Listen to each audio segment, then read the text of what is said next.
Hello everyone, welcome to REC academy. आज हम discuss करेंगे आपके साथ मॉडर्न हिस्ट्री। ठीक है, मॉडर्न हिस्ट्री के एक एक करके सभी लेक्चर को हम पूरा करेंगे।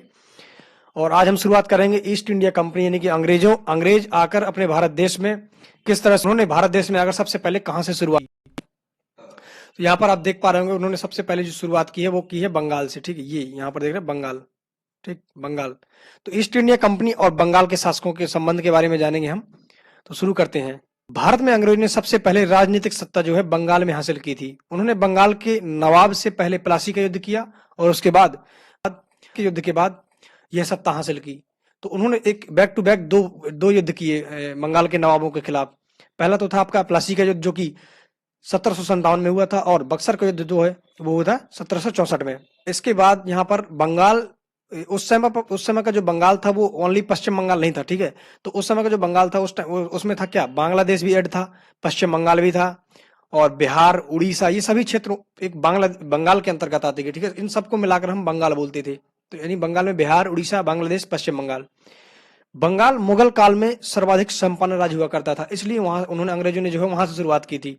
और आगे बात करते हैं मुर्शीद कुली खां के। मुर्शीद कुली खां जो बंगाल के नवाब थे, इन्होंने मुर्शीद कुली खां को 1701 में औरंगजेब ने बंगाल का एक सूबेदार बनाया था। ठीक है, सूबेदार नियुक्त किया था, और बंगाल का स्वतंत्र इतिहास यहीं से प्रारंभ हो जाता है एक प्रकार से मुर्शीद कुली खां से। तो 1707 में आपको सबको पता है कि औरंगजेब की जो है मृत्यु हो जाती है। ठीक, तो उसके बाद औरंगजेब की मृत्यु के बाद मुर्शीद कुली खां जो है ये स्वतंत्र शासक घोषित कर लेता है खुद को बंगाल का। ठीक, तो मुर्शीद कुली खां जो है ये पहला शासक था जिसके नेतृत्व में बंगाल पूर्ण स्वतंत्र राज्य बना। तो ये क्वेश्चन पूछा जा सकता है आपसे कि बंगाल पूर्ण स्वतंत्र राज्य कब बना था, किसके नेतृत्व में था, वो मुर्शीद कुली खां के। ठीक, मुर्शीद कुली खां ने सबसे पहले क्या किया कि ढाका, जो उसकी राजधानी पहले थी बंगाल की, तो ढाका से हटा के मुर्शिदाबाद स्थापित कर ली। ठीक, मुर्शिदाबाद को इसने अपनी राजधानी बनाई, और मुर्शीद कुली खां ने बंगाल में नया भू राजस्व था उसमें सुधार किया। ठीक है, भू राजस्व में सुधार, और जमींदारी जो प्रथा थी, जमींदारी पर आधारित एक नए कुलीन वर्ग का गठन किया। ठीक, और उसकी सहायता से भू राजस्व वसूलने स्टार्ट कर दिया इसने। तो इसने एक वर्ग बना दिया था कुलीनों का जो जमींदार वर्ग कहलाता था, और ये भू राजस्व वसूल कर किसको देता था, राजा को। ठीक, मुर्शीद कुली खां जो था ये जमींदार पर आधारित नए कुलीन वर्ग का गठन किया और एक जमींदार वर्ग का गठन कर दिया। ठीक है, तो ये कुलीन वर्ग यहाँ पर जमींदारों से रिलेटेड है, और उन्हीं की सहायता से बंगाल में जो है भू राजस्व वसूला जाता था। इसके अंतर्गत, इस व्यवस्था के अंतर्गत इजारेदारी जो प्रथा थी।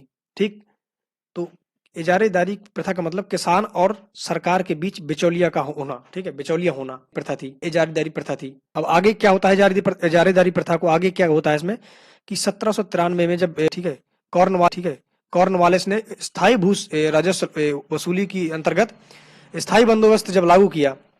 ठीक है, स्थायी बंदोबस्त व्यवस्था का गठन किया। व्यवस्था में जिन जमींदारों को भूमि का स्वामी स्वीकार किया गया था, वास्तव में बंगाल के वही जमींदार बन गए। ठीक है, जिन कुलीन वर्गों को मुर्शीद कुली खां ने जमीन दी थी, ठीक है, गठित किया था कुलीन वर्ग, उसको आगे चल के 47 ने स्थायी कर दिया एक प्रकार से। ठीक है, स्थायी जमींदार बना दिया, जिसको हम स्थायी बंदोबस्त कहते हैं। ठीक है, जमींदारी व्यवस्था को मुर्शीद कुली खां ने लाया था, इसलिए हम स्थायी बंदोबस्त व्यवस्था को जमींदारी व्यवस्था भी कहते हैं। तो स्थायी बंदोबस्त व्यवस्था है ये जमींदारी व्यवस्था।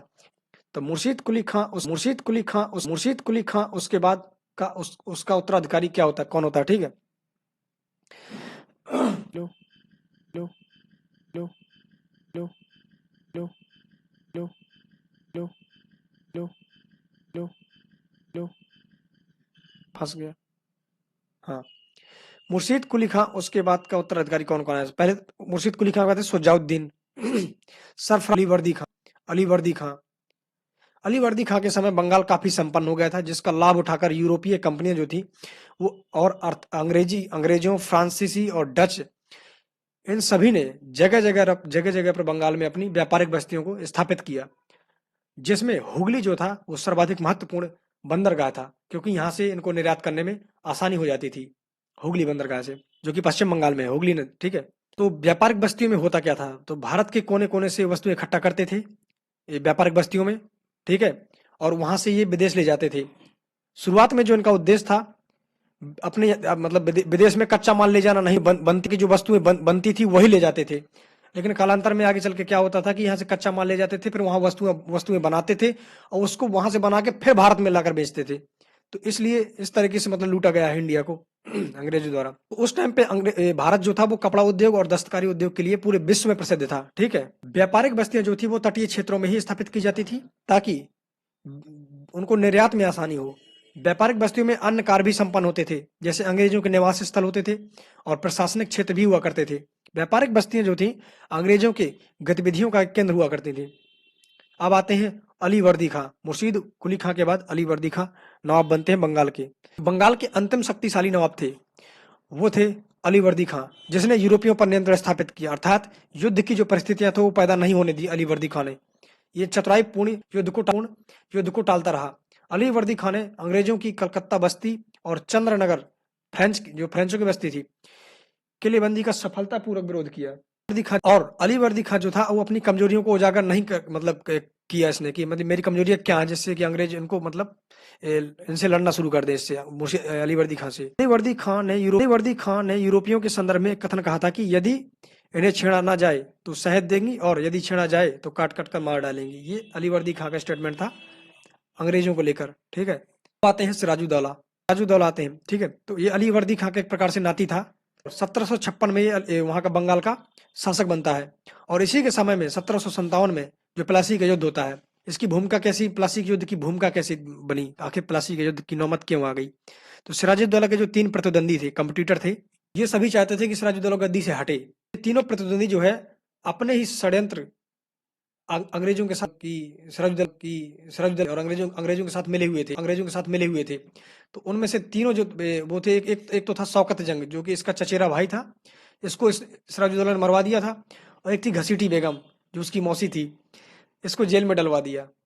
और तीसरे थे मीर जाफर जो कि सेनापति थे सिराजुद्दौला के सेना के।